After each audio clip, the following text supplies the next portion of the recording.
Good evening. Hope you're doing well. Hopefully, better things to do than be a weirdo in a garage, drunk AF, teaching randos on the internet how to make self-defense explosives and self-defense explosive accessories. I got nothing better to do than that, so let's talk about aminoguanidine bicarb. You probably wanting to fire some NAP. You want to up that game. You want to get into that. You need some of that AGU bicarb, babe. Now, where are you going to find it? Because it's not for sale yet. This just turns into an eBay ad where I'm selling aminoguanidine on eBay. I'm just kidding. We're not going to do that. What I'm going to do is there's a couple different ways to come up with AGU. Probably the best way is to just produce it straight, which is it's an involved process. It's for another time. There's an electrolytic reduction of nitroguanidine. It works really well. It's pretty smooth. I like it a lot. It's kind of weird, and you gotta really get set up to do it. Once you get set up and successfully start doing runs of it, you can really churn out a lot of AGU. The quickest method is probably going to be small batch method. There's some patents out that describe reduction of nitroguanidine with zinc reduction, and then there is from the forums there's a member, I think his name is what is that name, Dicrinic. I think it's the Dicrinic method. Hopefully I'm not messing that up. I'm bad with those kinds of names. Okay. This method works really smoothly. I've been using it for, I think he just put that out not too long ago, so maybe a couple of years I've been doing it. I'm not sure. It's fantastic. Way less clogging and slushy zinc mix nonsense. You don't have to play with that. This is very clean for a nitroguanidine reduction. Using this method, you're going to start off with 20 grams of nitroguanidine, and then you should end up somewhere around 15 grams of aminoguanidine bicarbonate on the other side. Okay, so it is now the next day. I tried to film last night, but the video got a little bit slurry. So we're going to refilm the dialogue so that you can understand what I'm saying. So reduction of nitroguanidine to aminoguanidine and an extraction as the bicarbonate, that's what we're doing. So starting out with your reagents for this procedure, you're going to need zinc, you're going to need nitroguanidine, ammonium sulfate. You can use ag grade ammonium sulfate, it works fine. No big deal. It doesn't have to be super clean. You're going to need some distilled water. You want to use, at least distilled water, because you don't want to use tap because of the ions in the tap water. This is ionically sensitive, this reaction. The ratio of reagents is listed here for your reference. And what I do is initially take the sulfate, the ammonium sulfate, I'm going to put it into the solution of water, and I'm going to stir. For this portion, you can use a magnetic stir. It's not too difficult to stir this stuff and get it into solution. Once you get your ammonium sulfate into solution, it's then time to add nitroguanidine. When you add it, it's going to thicken up the solution quite a bit. It's going to be more difficult to stir. I've found that overhead stirring is pretty much a must. If you have a strong magnetic stir, you may be able to get away with using that.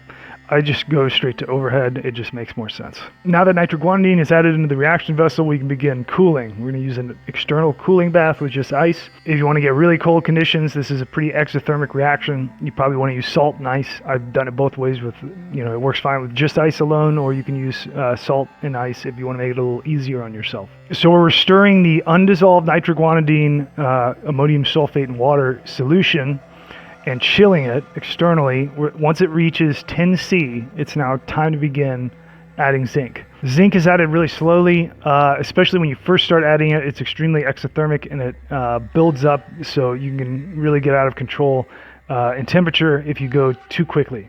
So you want to go slow on your additions at first.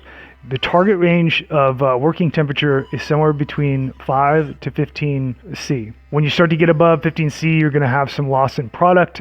I've run this reaction with a strict 15 C max. I've run it between 15 and 20 C. If you're impatient like me and you just want to get done, you can add it a little bit faster, stay between 15 and 20 C.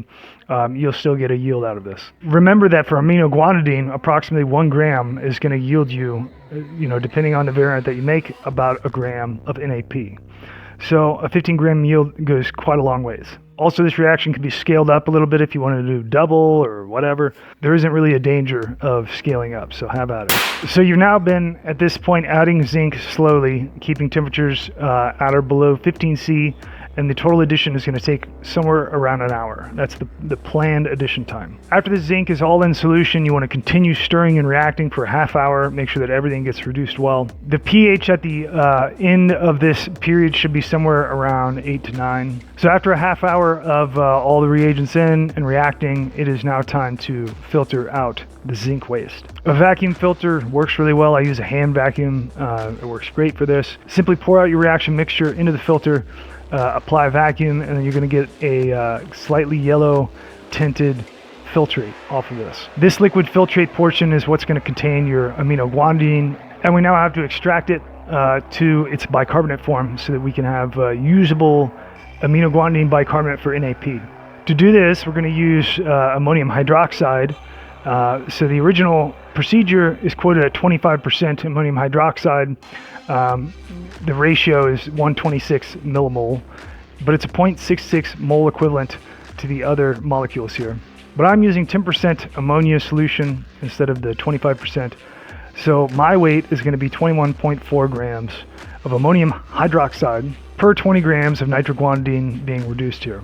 So I add the ammonium hydroxide to the filtrate in a beaker. Now we're going to add bicarbonate. We're going to use that in the sodium form. So sodium bicarbonate, 28.57 grams. It's going to be a 0.94 mole equivalent. We add all this into the filtrate mixture, and we're going to stir it. You want to make sure that everything gets stirred in, so maybe perhaps 10 minutes or so of stirring.